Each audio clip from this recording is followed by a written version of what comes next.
I went on the Housing Authority's website and saw a miracle. CHW's brand new, affordable LGBT affirming senior apartments being built 2 blocks away. I knew in my heart this is where I needed to be. When the interest list opened on May the 1st, I went to the LGBT Center at 4:30 a.m., determined to be the first person in line. I was the first person to submit my application at 9 a.m. For months, I walked by the build site, took photos, and prayed for God to grant me my apartment. On October the 16th, Veronica, the property manager, called me to tell me I was approved for Unit 203. When I hung up the phone, I cried with great joy and relief. I had my miracle apartment.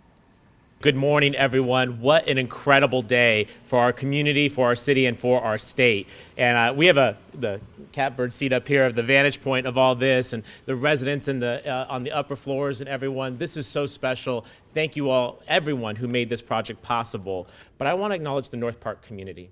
Time and again, this neighborhood has stood up and said yes where other communities might not say yes to more housing, more density, more affordability. This is a very special neighborhood, and I'm not at all surprised that they would welcome this community that's here. Our vision for San Diego must be one where there's a place for everybody in our city.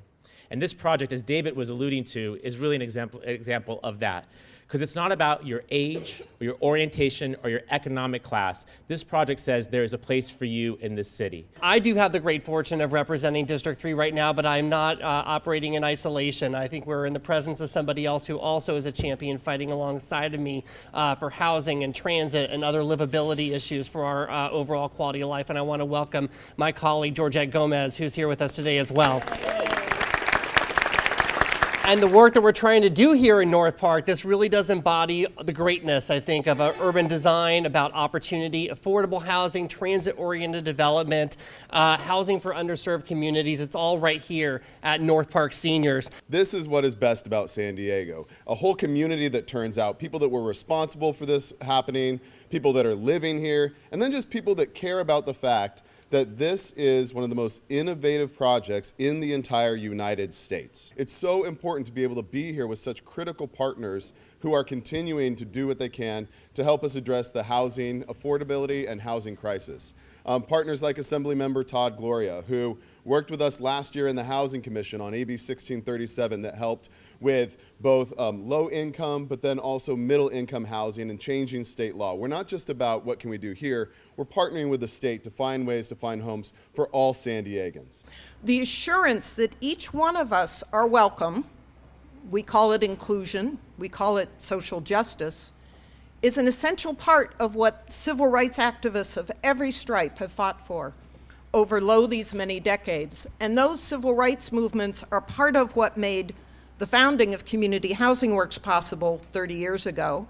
And in fact, the work that those civil rights leaders did fighting against lending discrimination gave us the key financial tools that make this place and all of Community Housing Works affordable apartments possible. Today is a day of saying thank you, because this was a decade of dreaming and work by many hands. Because of all of you who worked so diligently to build these apartments, I have the freedom and security I need to finally write my memoir and dedicate my passion as the newest board member of Being Alive. Thank God and all of you so much for this community.